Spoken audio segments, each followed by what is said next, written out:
വിശുദ്ധ പൗലോസ് ഫിലിപ്പിയർക്ക് എഴുതിയ ലേഖനം അധ്യായം 2. തന്നെ തന്നെ ശൂന്യനാക്കിയ ക്രിസ്തു.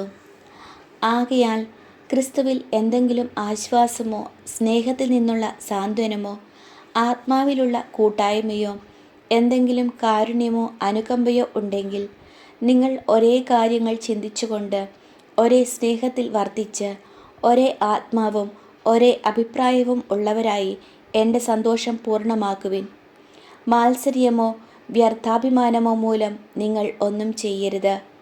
മറിച്ച് ഓരോരുത്തരും താഴ്മയോടെ മറ്റുള്ളവരെ തങ്ങളെക്കാൾ ശ്രേഷ്ഠരായി കരുതണം. ഓരോരുത്തരും സ്വന്തം താൽപ്പര്യം മാത്രം നോക്കിയാൽ പോരാ, മറിച്ച് മറ്റുള്ളവരുടെ താൽപ്പര്യവും പരിഗണിക്കണം. യേശുക്രിസ്തുവിനുണ്ടായിരുന്ന ഈ മനോഭാവം നിങ്ങളിലും ഉണ്ടാകട്ടെ. ദൈവത്തിൻ്റെ രൂപത്തിലായിരുന്നെങ്കിലും അവൻ ദൈവവുമായുള്ള സമാനത നിലനിർത്തേണ്ട ഒരു കാര്യമായി പരിഗണിച്ചില്ല. തന്നെ തന്നെ ശൂന്യനാക്കിക്കൊണ്ട് ദാസന്റെ രൂപം സ്വീകരിച്ച് മനുഷ്യരുടെ സാദൃശ്യത്തിൽ ആയിത്തീർന്ന ആകൃതിയിൽ മനുഷ്യനെ പോലെ കാണപ്പെട്ടു. മരണം വരെ, അതെ കുരിശുമരണം വരെ അനുസരണമുള്ളവനായി തന്നെ തന്നെ താഴ്ത്തി. ആകയാൽ ദൈവം അവനെ അത്യധികം ഉയർത്തി, എല്ലാ നാമങ്ങൾക്കും ഉപരിയായ നാമം നൽകുകയും ചെയ്തു. ഇത് യേശുവിൻ്റെ നാമത്തിനു മുമ്പിൽ സ്വർഗത്തിലും ഭൂമിയിലും പാതാളത്തിലുമുള്ള സകലരും മുട്ടുകൾ മടക്കുന്നതിനും യേശുക്രിസ്തു കർത്താവാണെന്ന് പിതാവായ ദൈവത്തിൻ്റെ മഹത്വത്തിനായി എല്ലാ നാവുകളും ഏറ്റുപറയുന്നതിനും വേണ്ടിയാണ്. ലോകത്തിൻ്റെ വെളിച്ചം.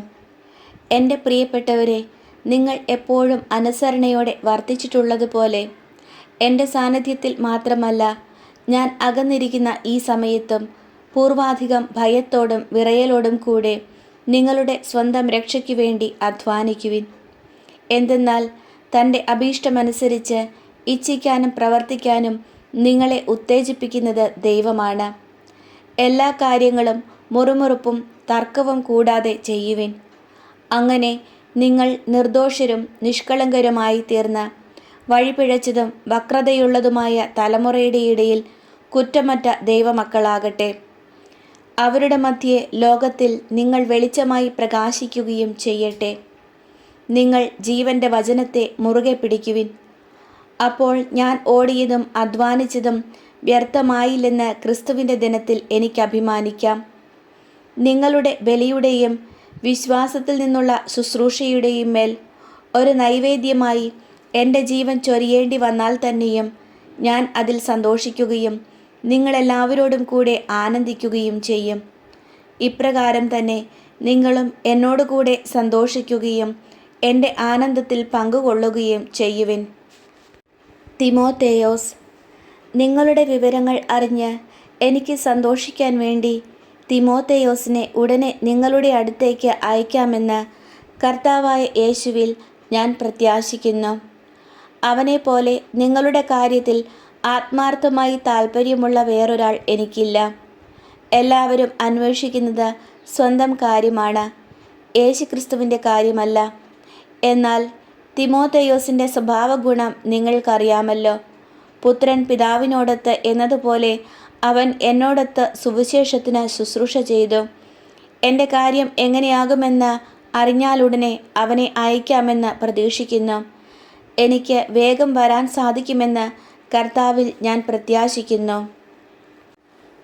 എപ്പഫ്രോദിത്തോസ്, എൻ്റെ സഹോദരനും സഹപ്രവർത്തകനും സഹയോദ്ധാവും നിങ്ങളുടെ അപ്പസ്തോലനും എൻ്റെ ആവശ്യങ്ങളിൽ ശുശ്രൂഷകനുമായ എപ്പഫ്രോദിത്തോസിനെ നിങ്ങളുടെ അടുത്തേക്ക് അയക്കേണ്ടതാണെന്ന് ഞാൻ കരുതുന്നു. നിങ്ങളെ എല്ലാവരെയും കാണാൻ അവൻ അതീവ തൽപരനാണ്.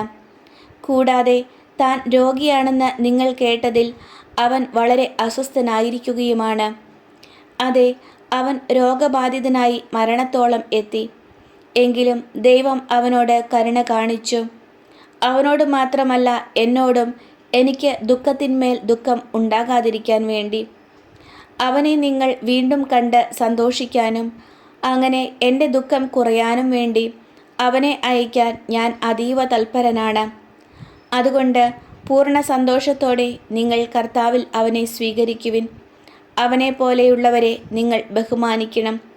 കാരണം ക്രിസ്തുവിനു വേണ്ടിയുള്ള ശുശ്രൂഷയിൽ അവൻ മരണത്തിൻ്റെ വക്ക് വരെ എത്തി. എനിക്ക് വേണ്ടിയുള്ള നിങ്ങളുടെ ശുശ്രൂഷയുടെ കുറവ് പരിഹരിക്കാൻ സ്വന്തം ജീവൻ തന്നെ അവൻ അപകടത്തിലാക്കി.